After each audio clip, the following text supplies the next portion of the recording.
출애굽기 17장 1절에서 7절 말씀까지 같이 한 목소리로 읽도록 하겠습니다.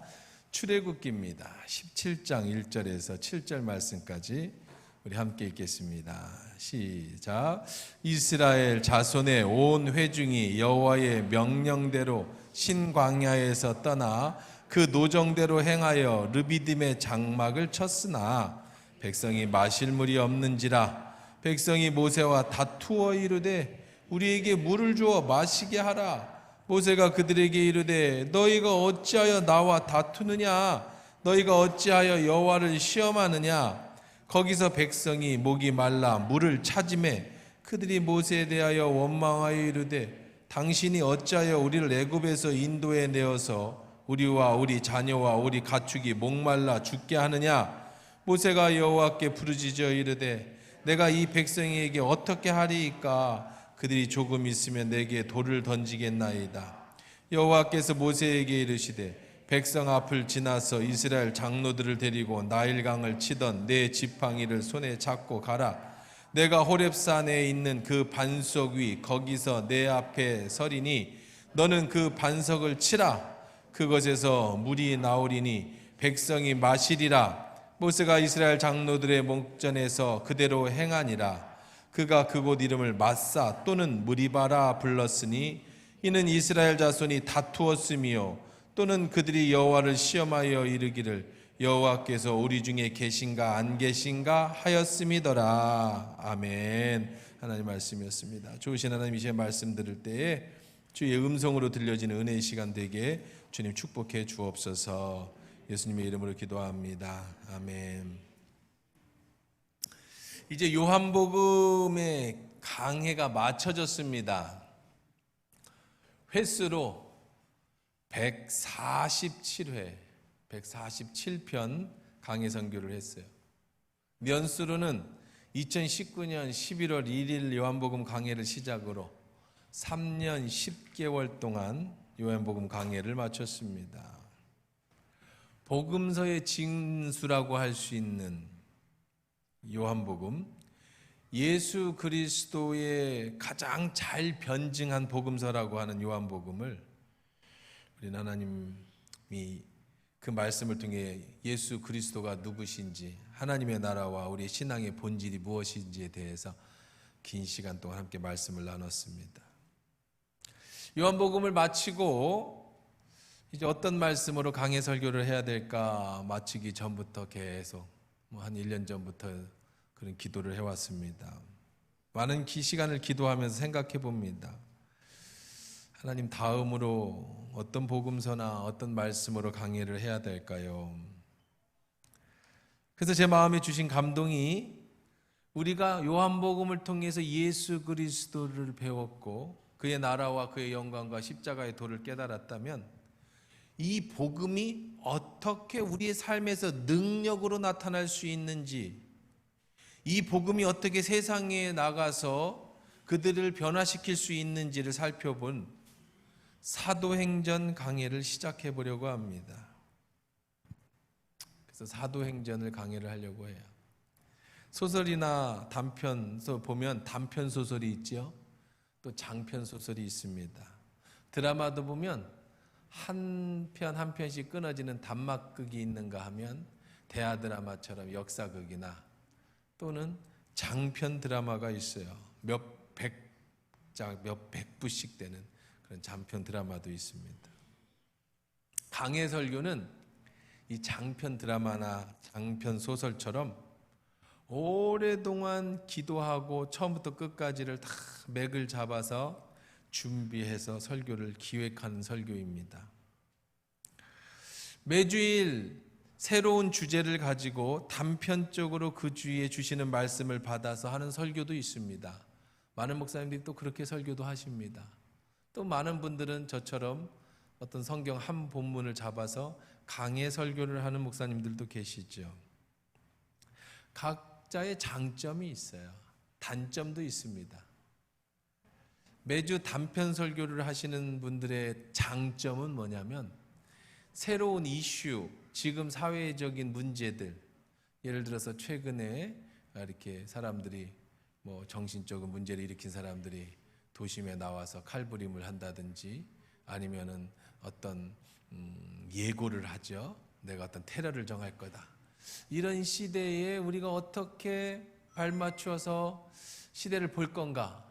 그럼 최근의 이슈, 그리고 그것이 하나님의 말씀이 어떻게 되는가라고 하는 아주 발빠르게 하나님 말씀을 하나둘씩 그 주의 말씀대로 찾아간다라고 하는 장점이 있지요. 근데 단점은요, 무슨 단점이 있냐면 목사나 듣는 청중이나 말씀을 하나님 앞에 받아서 전할 때에 늘 부담감을 갖습니다. 무슨 부담을 갖느냐면 이 주제를 했을 때 누가 시험 들면 어떡하지? 이런 헌금 설교를 해서 괜히 상처받으면 어떡하지? 또 이런 얘기하면은 또 이 집이 걸리는데, 그러니까 잘못하면 성도들이 듣기 좋은 설교만, 그냥 불편한 건 다 제거하고 그냥 편안한 것만 해가는, 그래서 말씀을 편협적으로 편파적으로 밥을 먹을 때 입맛에 맞는 것만 골라 먹는 그러한 단점이 있습니다. 반면에 강해 설교는 장점은 거꾸로예요. 1장 1절부터 마지막 절까지 때로는 목사가 하기 힘든 설교, 혹은 나도 잘 모르는 데는 더 찾아야 하고 연구해야 되고, 그래서 처음부터 끝까지를 깊이 해서 정말 편협 없이 편파적이지 않게 말씀을 그대로 볼 수 있다라는 장점이 있는가 하면, 단점은 준비를 참 많이 해야 합니다. 깊이 있는 데까지 한 구절 한 구절의 원어부터 시작해서 그 문맥이 앞뒤 공간부터 시작해서 이것들을 찾아가기까지는 요한복음도 147편을 3년 10개월에 걸쳐서 하듯이 이건 대하 드라마를 쓰듯이 긴 시간이 필요하고 준비 기간이 굉장히 필요합니다. 또 하나의 단점은 시대적인 것에 잘 못 맞출 수가 있습니다. 그래서 추수감사제나 맥주감사제 같은 날에는 제가 이제 잠시 멈추고 그거에 맞는 설교를 하거나, 아니면 특별하게 이럴 때 다시 한번 점검해 봐야 될 내용이 있으면 강해를 멈추고 이렇게 말씀을 전하기도 하죠. 이런 장단점이 있습니다. 근데 저는 무엇이 옳다 그르다는 것은 없겠지만, 저는 계속해서 주장하는 것은 강해 설교가 맞다. 하나님의 말씀을 1절부터 마지막 절까지 가감없이 정말 그 말씀이 때로는 우리가 듣기 싫은 말씀도, 때로는 내가 듣기 전하기 정말 불편한 말씀이라도 그것이 하나님 말씀이라면 우리가 다 먹어야지, 내가 필요한 것만 골라서 성도들이 듣기 좋은 것만 이 성경 전부에서 고르면 참 쉬워요. 할 말이 얼마나 많습니까? 그러나 그거보다는 힘들어도 강해 설교를 하며 나가야겠다라는 생각을 갖습니다. 그렇게 3년 10개월 147편의 요한복음 강해가 아마 유튜브에 다 올라와 있을 겁니다. 교회에 여러분이 더 듣고 싶으신 분들은 요한복음서를 처음부터 들으시면 굉장히 도움이 될 것 같고, 이제 사도행전을 준비하는 과정 속에 있습니다. 근데 아까 말씀드린 것처럼 긴 시간 사도행전을 준비해야 돼서 이제 한 달, 2달 전부터 시작은 했습니다만은 또 여전히 이제 책을 많이 읽어야 합니다. 그리고 원서를 많이 찾아봐야 하고, 처음부터 끝까지 문맥을 다 꿰뚫은 다음에 하나씩 들어가 숲을 보고 하나씩 잡아 들어가서 길을 봐야지 그냥 1장 1절 바로 들어갈 수 없는 게 이 강해 설교의 특징이라 지금 준비를 하고 있습니다. 그래서 강해 설교는 이제 사도행전 강해는 한 11월에 시작하려고 합니다. 11월 달에 사도행전 강해 설교가 시작될 겁니다. 그때까지는 무슨 말씀을 전할까 하다가 6주간에 걸쳐서 주제 설교를 해보려고 그래요. 주제 설교는 뭐냐면, 강해 설교가 시작되기 전에 정말 다시 한번 요한복음을 정리해보고, 요한복음을 통해서 우리가 가져야 될 신앙의 핵심 명제 6가지를 정하고, 그 핵심의 6가지 명제를 매주에 걸쳐서 여러분 시리즈로 6주간 말씀을 전하려고 합니다. 첫 번째는 오늘 첫 번째 신앙의 핵심, 바로 십자가, 오늘 말씀의 주제이기도 합니다. 우리 신앙의 핵심의 첫 번째는 십자가입니다. 부제는 모든 문제 해결의 열쇠, 우리 십자가에 있다. 두 번째 주제의 핵심은, 신앙의 핵심은 은혜입니다. 은혜. 구속이 아닌 은혜. 세 번째 우리 신앙의 핵심은 성숙입니다. 성숙으로의 변화. 우리 신앙이 성숙돼야 됩니다. 이게 우리 신앙의 목적이에요. 핵심입니다. 네 번째 우리 신앙의 핵심은 분별이죠. 때를 분별하는 지혜. 우리는 지금 어떤 시대를 살고 있고, 나는 지금 어떤 시대에 사는가, 앞으로 나는 어떤 시대를 살아가야 하는가, 인생을 분별해보고 계획해야 되는 신앙의 분별. 네 번째 신앙의 핵심은 정절입니다. 정절을 지키는 신앙, 변질되면 안 됩니다. 사랑은 한결같아야 돼요. 여섯 번째 마지막 신앙의 핵심은 사랑. 신앙은 사랑이다 라고 하는 6가지 주제로 우리 신앙의 핵심을 이제 사도행전 강의하기 전에 우리가 6주간의 시리즈 설교를 해보려고 합니다. 그래서 지난 앞으로의 6주간은 이런 말씀으로 진행되어질 것이다. 그 후에 제가 작년부터 계속 말씀드렸는데 안식월을 한 달 정도 다녀오면서 그동안에 거기에서 사도행전을 조금 더 깊이 있게 책을 읽고 좀 글을 좀 더 쓰고 또 준비를 해서 다녀와서 이제 사도행전 강해를 1장 1절부터 시작해 보려고 합니다. 오늘 첫 번째 시간, 신앙의 핵심, 십자가, 모든 문제의 열쇠. 오늘 읽은 사도행전 17장 1절에는요, 이 배경은 이스라엘 백성이 르비딤이라는 곳에 장막을 쳤을 때입니다. 한번 1절 읽어봅시다. 시작. 이스라엘 자손의 온 회중이 여호와의 명령대로 신광야에서 떠나 그 노정대로 행하여 르비딤의 장막을 쳤으나 백성이 마실 물이 없는지라. 한번 말씀을 잘 한번 보세요. 온 회중이 여호와의 명령대로 르비딤의 장막을 쳤다라고 말을 합니다. 이스라엘 백성이 광야를 움직일 때 그들은 자유의지가 없었습니다. 오로지 하나님이 이끄는 대로 움직였어요. 구름 기둥과 불 기둥이 하늘로부터 땅에서부터 올라와서 그것으로 인도하는 대로 갔습니다. 우리식으로 말하면 내비게이션이 인도하는 대로 그 길을 따라갔다는 겁니다. 이들이 르비딤의 장막을 친 거는 자기들이 원해서가 아니에요. 하나님이 이끌어 주셔서 갔습니다. 명령대로 신광야를 떠났습니다. 노정대로 르비딤의 장막을 쳤습니다. 이상할 거 하나도 없습니다. 어려울 거 하나도 없습니다. 그저 하나님이 이끌어준 대로 갔을 뿐입니다. 내 욕심도 아닙니다. 하나님이 이끌어주는 대로 움직였습니다. 편하지요. 순종만큼 편한 것이 없어요. 그런데 이상해요. 르비딤의 장막을 쳤으나 아무 문제가 없는데 그 뒤에가 이상합니다. 백성이 마실 물이 없는지라.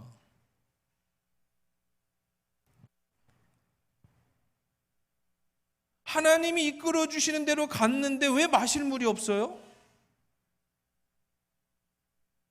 내 뜻대로 가다가 마실 물이 없더라. 그건 뭐 이상할 거 하나도 없는 말씀이죠. 내 욕심대로 행하다가 사막을 만났다. 마실 물이 없다. 이상할 거 하나도 없습니다. 그래서 그들이 혼나고 회개하고 주님께 돌아왔다. 그래서 주님께서 그들에게 마실 물을 줬다. 이상할 거 하나도 없습니다. 근데 이 본문은 이상합니다. 이스라엘 온 회중이 한 명도 빠짐없이 온 회중이 여호와의 명령대로 그 노정대로 원래 그 길대로 그 내비게이션을 따라서 갔는데 왜 거기에 마실 물이 없냐는 거예요. 르비딤이라는 곳은 사막을 얘기합니다. 이렇게 생겼어요. 그 광야의 여정입니다. 사막에 바위가 있는 이런 지역이 르비딤, 진짜 현재 르비딤을 찍어온 사진이에요. 하나님이 가라고 한 곳이 그런 곳입니다. 광야길입니다. 당연히 이런 사막에는 물이 귀하겠지요.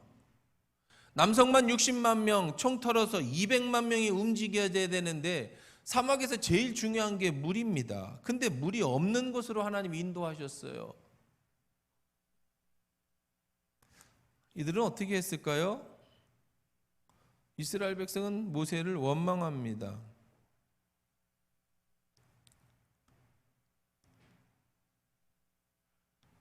뭐라고 원망합니까? 백성이 모세와 다투어 이르되 우리에게 물을 주어 마시게 하라. 모세가 그들에게 이르되 너희가 어찌하여 나와 다투느냐? 너희가 어찌하여 여호와를 시험하느냐? 문제가 생기니까 모세에게 야 우리에게 물 내놔라. 그리고 이렇게 얘기를 합니다.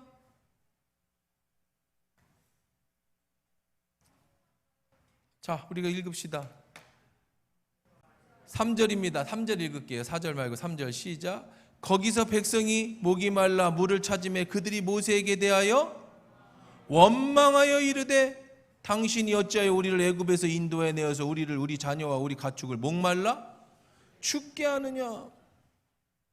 하나님이 이끌어 주신 대로 갔는데 거기 물이 없으니까 이들은 원망합니다. 왜 우리를 다 죽이려고 하느냐? 불평합니다.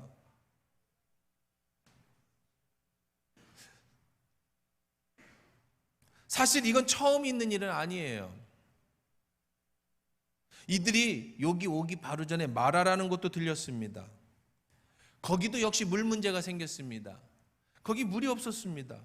그래서 간신히 목말라서 보니까 한 저수지 우물물을 발견합니다. 살았습니다. 근데 먹어보니까 못 먹는 물이에요. 쓴 물입니다.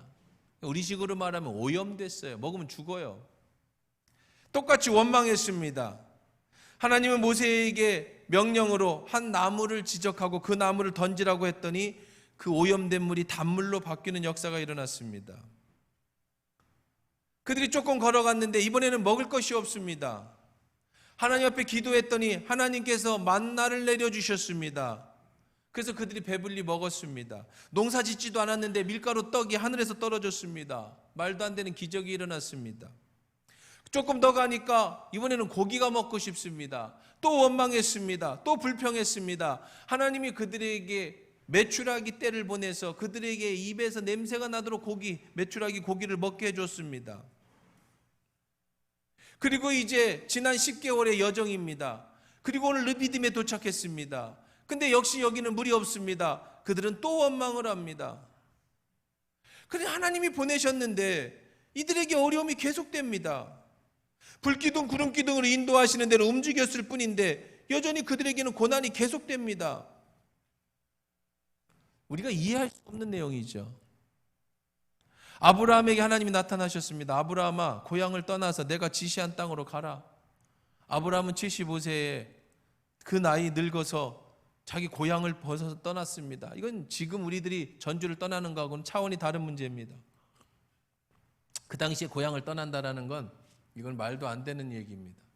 그들은 생명을 내놓는 얘기죠. 어쨌든 떠났습니다. 집도 버렸습니다. 땅도 버렸습니다. 식구들도 다 내려놓고 떠났습니다. 그래서 약속의 땅 가나안에 도착을 했는데 그해 기근이 들어요. 가뭄이 듭니다. 여기서 있다간 죽게 생겨가지고 하나님이 주신 약속의 땅을 떠나서 다시 애굽으로 떠납니다. 우리는 이해할 수가 없습니다. 왜 가나안이라고 가라고 해서 갔는데 왜 거기 기근이 있느냐고. 왜 하나님이 이끌어 주시는 대로 르비딤에 도착했는데 왜 르비딤에 물이 없느냐고요. 그러면 나오는 게 뭐예요? 원망이죠. 우리 인생도 그래요. 분명히 하나님 뜻대로 살았습니다. 근데 왜 내 인생에 어려움이 올까요? 내가 죄를 짓고 잘못돼서 어려움을 당한다면 내 탓이니까 그럴 수 있습니다. 회개하면 하나님께 돌아오면 됩니다. 이것을 기회로 삼으면 축복이 됩니다. 근데 내가 잘못한 일도 없어요. 어쩌면 내가 주 뜻대로 산다고 노력했어요. 오히려 내 인생에서 지금이 믿음이 제일 좋을 때예요. 그런데 왜 내 인생에 축복이 아니고 어려움이 찾아올까요? 이런 이해할 수 없는 일을 만날 때가 있어요.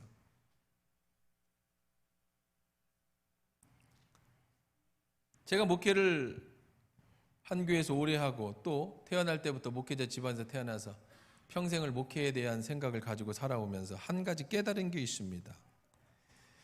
임상 실험이에요. 다 보고 실험해봐서 한 가지 깨달은 게 있었는데 그게 뭐냐면 어떤 사람이 정말 주를 위해 살겠다고 헌신하고 고백하는 순간 제자 훈련을 받으면서 내가 제자 훈련의 백성이 제자가 되겠다고 고백하는 순간, 어떤 사람이 은혜 받아갖고 이제 나의 삶을 주님을 위해서 살겠다고 은혜 받은 순간, 어떤 사람이 정말 내가 주님 주신 큰 헌물로 몇천 명이 됐든 몇 억이 됐든 하나님 앞에 헌물을 드리거나 이렇게 뭐 얼마가 됐든 하나님 앞에 헌금을 드리고 나면 어려움이 오더라고. 난 저도 처음에 그건 이해를 못했어요. 아니, 내가 오늘부터 주를 위해 살겠다고 하면 기쁜 일이 생겨야지 왜 어려움이 와? 왜 주를 위해서 정말 아낌없이 큰 헌신을 하고 나면 바로 하나님이 내게 복을 주셔야지 왜 어려움이 와? 제자 훈련을 하고 하면은 왜 삶에 어려움이 찾아올까요? 근데 그걸 깨달았어요. 뭘 깨달았느냐면, 첫째는 원래 어려움이 있었던 것인데 그런 어려움이 드러나는 것이고, 두 번째는 하나님이 곧 그런 걸 통해서 그 사람의 믿음이 진짜인지를 시험하는 시험이더라는 거예요. 그때 네가 원망하는지 안 원하는지, 그럼 너의 진심의 신앙의 고백이 진짜인지 아닌지, 네가 주를 위해 살겠다고 한 헌신이 진짜인지 가짜인지, 이런 상황에서도 네가 나를 신뢰할 수 있는지를 꼭 한번 시험하시더라는 거예요. 아브라함이 이삭을 낳아서 하나님의 축복이라고 여길 때 하나님이 이삭을 바치라, 각을 떠서 번제로 드려라, 시험을 받았죠. 아브라함이 하나님의 말씀대로 떠났는데 가나안에 도착하니까 거기에 뭐가 와요? 기근이 오죠. 하나님의 약속대로 믿음에 도착했는데 거기에 물이 없어요. 그럴 때에 그 사람의 신앙의 고백이, 지금 주를 위한 헌신이 진짜인지 아닌지 하나님은 한 번쯤은 시험해 보시더라는 겁니다. 여러분만 하나님을 믿어주는 게 아니라 하나님도 여러분을 믿는 과정이 필요해요. 너의 믿음이 진짜냐? 너의 헌신이 진짜냐? 아니면 네 욕심대로, 네가 원하는 대로 하려고 하는 거냐? 이럴 때 필요한 게 절대 믿음입니다. 그럼에도 불구하고 끝까지 하나님을 신뢰하는, 약속의 땅 가나안을 버리고 약속의 땅으로 갈대아우르를 버리고 돌아왔는데 거기에 기근이 왔어요. 그래서 다시 애굽으로 떠나며도 여전히 하나님을 아브라함은 신뢰하느냐? 100살에 낳은 아들을 번제로 드리라고 할 때 그때도 여전히 하나님을 신뢰하느냐? 골리앗을 물리치고 이제 승승장구하는 다윗에게 사울이 질투심으로 다윗을 죽이려고 할 때 다윗이 피난하면서도 그럼에도 여전히 너는 그 하나님의 약속을 신뢰하느냐? 이스라엘 백성이 계속되는 시험은 무슨 시험이냐? 그럼에도 여전히 너는 하나님을 신뢰하느냐라는 시험이에요. 그때 우리에게 필요한 것은 바로 믿음이라는 거예요. 믿음, 절대 믿음. 그런데 그 믿음은 어디서 나오는 겁니까? 대부분의 사람들은요, 어려움을 만나면 믿음을 가지기보다는 원망을 하고 불평을 하는 경우가 많습니다. 오늘 본문의 이스라엘 백성들처럼 말입니다. 그 믿음은 어디서 나오느냐? 먼저는 그 힘은 과거를 기억하는 데에서부터 나옵니다. 지나온 시간을 뒤돌아보세요. 애굽에서 종을 살던 이스라엘 민족을 구원해 주시기 위해 10가지 재앙을 애굽에만 내리셨습니다. 이스라엘 백성은 그걸 다 봤습니다. 출애굽할 때 뒤에는 이스라엘 애굽 군대가, 앞에는 홍해가 가로막고 있었습니다. 하나님은 그 홍해에 길을 내셨습니다. 이스라엘 백성은 그걸 경험했습니다. 쓴물로 단물로 만들어주는 걸 경험했습니다. 하늘에서 만나가 내리는 걸 경험했습니다. 메추라기가 떨어져서 원 없이 고기를 먹는 걸 경험했습니다. 그리고 다시 오늘 르비딤에 도착합니다. 그때 지금까지 역사하셨던 하나님, 지금의 내 문제 앞에서도 나를 지켜주실 거라는 그 약속의 말씀, 그 믿음이 어디서 나오느냐? 과거를 뒤돌아보면서 그것에서 감사할 때 나오는 거예요. 우리 믿음이 어느 한순간에 생기기도 하지만 더 많은 경우 평소에 우리를 경험을 통해서 우리의 믿음이 조금씩 성장하게 됩니다. 힘들고 어려운 일을 만날 때, 믿음이 연약해지려고 할 때, 하나님이 지금 내가 나 될 때까지 어떻게 역사해 주셨는가? 뒤돌아보는 시간입니다. 과거를 뒤돌아보면 하나님께서 그 어려운 시간을 다 이기게 하셔서 오늘의 나의 나될 때까지 인도하셨던 것들을 기억하게 되면 지금 현재와 미래에 대해서도 하나님에 대한 믿음을 가지게 되는 거예요. 사람들은 원망은 가슴 깊은 곳에 새깁니다. 바위에다가 새깁니다. 하나님이 주신 은혜와 감사는 흐르는 물에다 새깁니다. 그러니까 지나가면 잊어버려요. 그런데 원망과 불평은 가슴 깊은 곳에 바위에 새겨서 꺼내보고 또 꺼내보는 게 우리 인간이죠. 원망은요, 다른 말로 말하면, 같은 말이죠. 다툼이에요. 2절 같이 한번 읽어봅시다. 시작. 백성이 모세와 다투어 이르되 우리에게 물을 주어 마시게 하라. 모세가 그들에게 이르되 너희가 어찌하여 나와 다투느냐? 너희가 어찌하여 여호와를 시험. 여러분, 입에서 원망이 나오면은요, 그것은 싸움입니다. 모세를 원망하는 건 모세와 다투는 거예요. 그런데 그것은 하나님과 다투는 것이 됩니다. 하나님을 시험하는 게 되는 거예요. 이 세상에서 제일 어리석은 사람이 누군지 아세요? 하나님과 싸우는 사람이에요. 상대가 안 되죠. 하나님하고 왜 싸웁니까? 벽하고 싸워봐서 벽을 주먹으로 막 쳐보십시오. 여러분, 손만 깨집니다. 다른 사람하고 싸우지 마십시오. 원망하지 마십시오. 하나님과도 싸우지 마십시오. 너희가 어찌하여 하나님을 시험하느냐? 원망하지 않는 비결, 감사할 수 있는 비결, 시편 103편 2절에도 내 영혼아 여호와를 송축하며 그의 모든 은택을 잊지 말아라. 뒤돌아보시라는 겁니다. 그래서 우리들 감사해야 합니다. 하나님이 어떻게 메추라기와 만나를 나를 먹이셨던가? 오늘 내 나이가 되도록, 내가 오늘 지금까지 살도록 하나님이 어떻게 내게 역사해 주셨던가? 그런데 하나님께서 나를 목말라 죽이려고 여기를 보냈겠는가? 로마서 8장 32절은 정확하게 얘기해 줍니다. 자기 아들을 아끼지 아니하시고 우리 모든 사람에게 위하여 내주시니가, 예수님까지 여러분에게 내주시니가 그 아들과 함께 모든 것을 우리에게 주시지 아니하겠느냐? 하나님이 이 어려움을 그 속에서 나를 버려주시겠느냐? 하나님이 나를 여기서 죽이시겠느냐? 아들까지 내주시니가 왜 여기 와서 나를 포기하겠느냐? 그러니까 우리는 늘 감사하고 사셔야 돼요. 하나님이 설마 날 죽이겠어? 옛날의 은혜를 잊어버리고 지금의 문제만 자꾸 꺼내놓으니까 우리는 더 깊은 수렁에 빠질 수밖에 없는 겁니다. 하나님이 내게 가장 좋은 것을 주셨고 앞으로도 내게 가장 좋은 것을 주실 거라는 이 사실을 어떤 환경에서도 잊지 않는 여러분 되시길 주의 이름으로 축원합니다. 어떻게 할 때 이런 믿음이 생기냐면요, 두 번째는 우리가 긍정적인 생각을 해야 됩니다. 우리가 긍정적인 생각을 해야 긍정적인 입이 말에서 나와요. 그러니까 우리들 긍정적인 말을 해야 합니다. 예를 들어 봅시다. 어떤 문제를 만났어요. 인생에 목마름이 왔습니다. 내 삶에 물이 떨어졌습니다. 그러면 마음이 시끄러워지겠죠? 그때 여러분 결정해야 됩니다. 하나님을 믿을 것인지 아니면 염려하고 근심하고 불평할 건지, 긍정적으로 생각할 건지 부정적으로 생각할 건지 그 순간 여러분이 결정을 해야 되는 시간이 옵니다. 그런데 아무 생각을 안 하면 사람들은 전부 뭘 선택하냐면 자연스럽게 우리의 죄성을 뭘 선택하게 되냐면 불평, 불만을 선택하게 돼 있어요. 그리고 이 문제의 원인을 찾습니다. 나한테 왜 이런 어려움이 왔을까?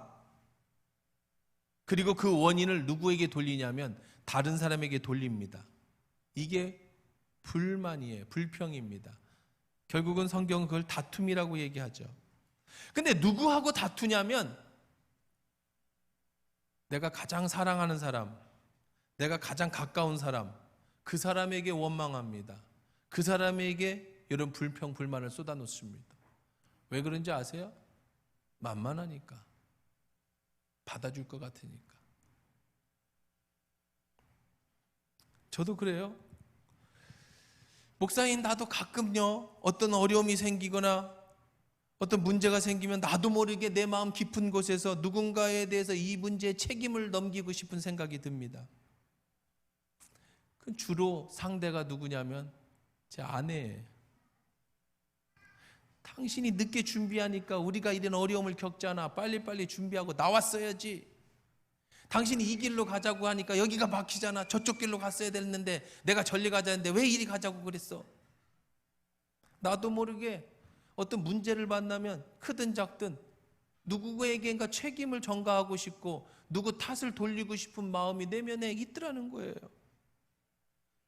당신이 그렇게 말하니까 내가 화나는 거 아니야? 그렇게 말 안 하면 내가 화나겠어? 왜 내가 화내는 것만 갖고 뭐라고 그래? 날 화나게 만든 당신을 책임져야지. 이렇게 원망하고 있더라고. 일이 잘 될 때 당신 덕분이야 고마워 이런 얘기는 잘 안 하고, 일이 안 되면 원망거리를 찾고 불평거리를 찾고 책임을 누군가에게 전달하려고 해요. 남 탓하기를 좋아합니다. 빠져나갈 생각을 합니다. 근데 받아줄 사람이 누구냐? 내 원망을 들어줄 사람이 누구냐? 나를 사랑하는 사람, 나를 이해해주는 사람, 그 사람에게 갖다가 그 원망은 다툼이라고 그랬잖아요. 조금 전에 우리 읽었죠? 그러면 가정에 다툼이 생기는 거예요. 사랑하는 사람에게 원망하고 불평하고 핑계를 대니 이거 참 무책임하고 어리석은 모습이 아닐 수 없습니다. 그러다가 나중에 하나님 앞에 원망을 합니다. 하나님이 나를 안 돌봐줘서 그렇다. 내가 이렇게 하나님 앞에 헌신했는데 왜 나를 이렇게 만드시냐. 이러면서 이제 나중에는 하나님 앞에 원망을 했죠. 입으로 불평합니다. 때로는 이것이 지나치면 폭력적으로 행동하기도 하고 남에게 상처를 주고 사랑하는 사람과의 관계가 단절되고 찢어지고 깨지는 것으로 인생을 파멸로 끝나버리기도 합니다. 이것이 죄예요. 다른 구도로 가야 합니다. 문제가 생겼습니다. 환난이 왔습니다. 어려움이 왔습니다. 이때 우리가 마음에 결정해야 됩니다. 낙심하고 있을 건가? 원망하고 있을 건가? 누구 탓하고 있을 것인가? 아니면 이 순간에 내가 믿음을 가지고 주님을 의지하면서 지금까지 도와주셨던 하나님께 감사하고 앞으로도 도와주실 거라는 믿음의 확신을 가지고 나갈 것인가를 그 순간 여러분이 결정해야 돼. 부정적인 생각은 부정적인 말이 나오고 긍정적인 생각은 긍정적인 말이 나오게 돼 있거든요. 잘 되는 집안과 안 되는 집안의 특징이 있습니다. 잘 되는 집안은요, 인생의 어려움을 만나면, 집안의 어려움이 만나면 서로 안쓰러워해요. 당신 괜찮지? 여보 힘내. 그래, 이보다 더한 것도 이겨냈는데 하나님 우리에게 좋은 거 주실 거야. 이럴 때일수록 건강 잘 챙기고. 이게 잘 되는 집안이야. 안 되는 집안, 너 때문에 그래. 네가 그때 막았어야지. 막기는 네가 저지르고 왜 나한테 뭐라고 하냐. 이게 안 되는 집안이에요. 안 되면 더 상처를 줘요. 가뜩이나 환경이 힘든데 더 상처를 줘요. 이게 안 되는 집의 특징이에요. 서로 원망하고 탓하고. 그때 우리 결정해야 되는 거예요. 그게 우리의 의지입니다. 이 순간 원망하고 탓할 건가, 감사하고 하나님을 의지할 건가, 부정적으로 생각하고 부정적으로 말할 건가, 여기에 하나 더 긍정적으로 생각해서 긍정적으로 말할 건가. 그냥 아무 생각 없으면 자연스럽게 부정적인 것으로 우리가 사로잡혀 가게 되죠. 기도하면서 문제를 해결할 것인가, 원망하고 술이나 먹고 좌절하며 낙심하고 거기서 절망한 채로 끝내버릴 건가. 이스라엘 백성은 그때마다 모세를 찾아옵니다. 야, 네가 우리를 끌고 와서 우리를 다 죽이는 거야. 사실 모세에게 핑계대지만 그건 하나님에 대한 원망이었습니다. 모세가 말을 알고 있어요. 여호와를 왜 시험하냐, 왜 원망하냐. 그럼 모세는 어떻게 했을까요? 4절 한번 읽어봅니다. 같이 읽습니다. 시작. 모세가 여호와께 부르짖어 이르되 내가 이 백성에게 어떻게 하리이까? 그들이 조금 있으면 내게 돌을 던지. 5절 계속 있습니다. 여호와께서 모세에게 이르시되 백성 앞을 지나가서 이스라엘 장로들을 데리고 나일강에 치던 내 지팡이를 손에 잡고 가라. 6절이요. 내가 호렙산에 있는 그 반석 위에 거기서 내 앞에 서리니 너는 그 반석을 치라. 그곳에서 물이 나오리니 백성이 마시리라. 모세가 이스라엘 장로들의 목전에서 그대로. 자, 모세는 달랐어요. 모세는 어떻게 했죠? 모세는 4절에 보니까 여호와께 부르짖었다. 기도했습니다. 부르짖어 기도했습니다. 사람들을 만나서 해결하려고 하지 않았습니다. 그들을 원망하지 않았습니다. 내가 니들을 이끌어왔냐, 하나님이 이끌어줬지 막 이러면서 싸우지 않았습니다. 물을 찾아 원정대를 보내지 않았습니다. 사람들을 안심시키기 위해서 수단과 방법을 동원하지 않았습니다. 모세는 그 자리에서 기도했습니다. 문제 앞에서 긍정적으로 생각합니다. 그리고 결정합니다. 내가 할 수 없습니다. 그러니 하나님 도와주십시오. 낙심하고 있을지 기도할지 그건 여러분이 결정하는 거예요. 그 결정의 순간에 낙심하고 절망하면 파멸로 끝날 거고, 기도하고 의지하면 하나님이 인도하시는 놀라운 기적을 볼 것이에요. 그건 여러분이 결정하는 거예요. 내가 결정하는 거죠. 이 어려움을 통해 하나님 무엇을 가르쳐주고 싶습니까? 혹시 내가 잘못한 것이 있습니까? 이 어려움을 통해 하나님 어떻게 역사하실지 기대가 됩니다. 내가 살면서 지금까지 하나님께서 가장 좋은 것만으로 주셨지요. 이 문제 앞에서도 하나님이 가장 좋은 해결책을 주실 거라고 믿습니다. 그리고 앞으로 나의 삶도 책임져 줄 거라고도 믿습니다. 긍정적으로 생각하고 과거를 돌이켜보면서 오늘도 이겨나갈 힘을 찾는 것, 나를 위해 십자가를 지시고 나를 위해 구원하신 예수님께서 나를 인도해 주시지 않겠는가? 나를 너무나 사랑해서 자신의 하나뿐이 없는 아들을 죽이면서까지 나를 사랑해 주셨다고 했는데 이 문제 앞에서 하나님 나를 버리시겠는가? 하나님이 이 문제를 통해 나에게 축복해 주시려고 하는구나. 감사합니다. 이 고난이 나에게 주신 하나님의 축복의 시작이구나. 긍정적으로 주변까지 돌아볼 수 있는 여유를 가져보고, 이게 믿음이에요. 같은 문제 앞에서 여러분이 어떻게 생각하느냐의 문제가, 하나님은 그 모습을 보고 여러분을 시험에 합격했냐 그렇지 않느냐로 평가해 주신다는 거예요. 문제는 어떻게 해결됩니까? 문제가 같으면 해결도 같습니다. 5절에 보면 이렇게 말합니다. 여호와께서 모세에게 이르시되 백성 앞을 지나서 이스라엘 장로들 데리고 나일강을 치던 네 지팡이를 손에 잡고 가라. 나일강을 가르던 그 지팡이. 문제 해결의 열쇠는 뭘까요? 6절입니다.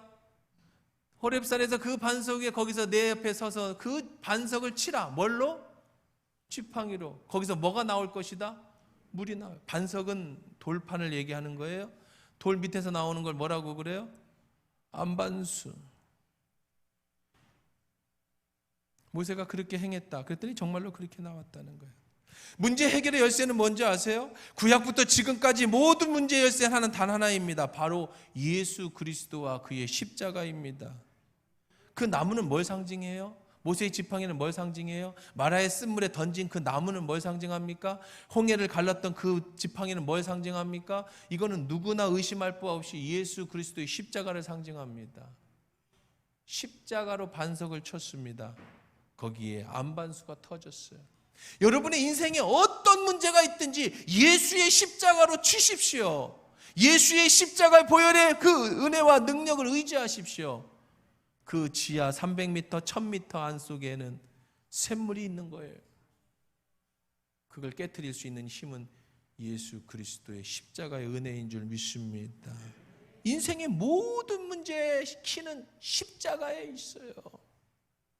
여러분 앞에 있는 어떤 문제의 해결책은 십자가 앞에 있습니다.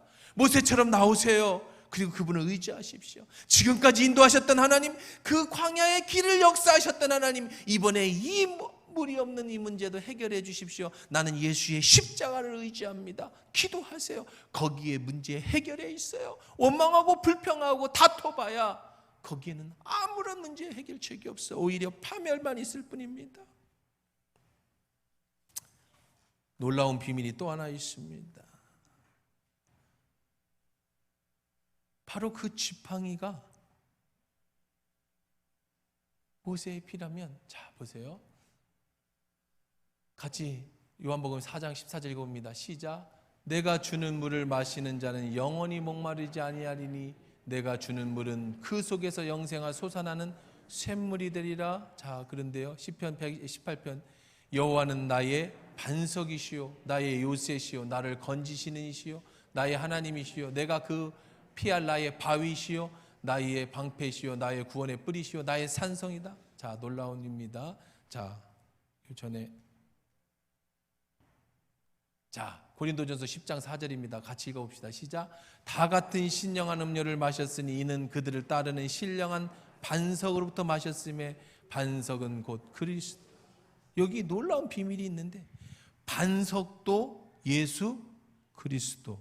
반석을 치는 그 지팡이는 예수의 뭐예요? 십자가. 여기에 기가 막힌 명제가 있습니다. 예수의 십자가로 뭐를 쳐라? 예수를 쳐라. 말이 이상하죠?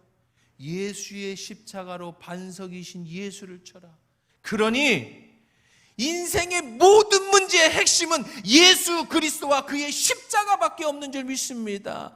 반석도 예수 그리스도요, 십자가도 예수 그리스도요. 반석으로 십자가로 예수를 쳐라. 무슨 얘기입니까? 예수를 때리라는 게 아니라 그 반석을 칠 때 그 반석이신 예수 깊은 곳에 그들이 신령한 물이 있다는 거예요. 예수 속에 신령한 음료가 있다는 거예요. 그 물 속에는 솟아나는 영원한 샘물, 목마르지 않은 샘물이 누구 속에 있다는 거예요? 예수 속에 있다는 겁니다. 할렐루야. 그러니 여러분 인생 앞에 어떤 문제가 생기든 예수를 의지하시고 그분의 십자가를 붙잡고 모세가 부르짖어 기도한 것처럼 기도하십시오. 아니 여러분, 교회 나와서 두 손을 들고 주여 외치지 못한다 해도 괜찮습니다. 있는 그 자리에서 주님 저를 도와주십시오. 내가 십자가를 의지합니다. 예수를 의지합니다. 고백하십시오. 그 속에 숨어있는 영생하는 샘물이 들어있는 줄 믿습니다. 그들이 목말라 하는 그 반석 아래는 너무나도 좋은 안반수가 숨어져 있더라는 거죠. 이 고난은 하나님이 내게 주신 축복이 숨겨져 있는 거예요. 그러나 그걸 깨트려야 합니다. 뭘로? 예수의 십자가로. 호텔에 가면 맞는 키가 있죠. 그 키는 주인만 가집니다. 어느 방이든지 다 열 수 있어요. 일하는 사람이 와서 키를 열고 방을 청소해 줍니다. 모든 문제는 한 가지 키로 다 열립니다. 예수 그리스도와 그분의 십자가, 그걸 의지해서 여러분 앞에 있는 모든 문제를 다 해결해서 믿음으로 승리하는 저와 여러분들 다 되길 주의 이름으로 축원합니다.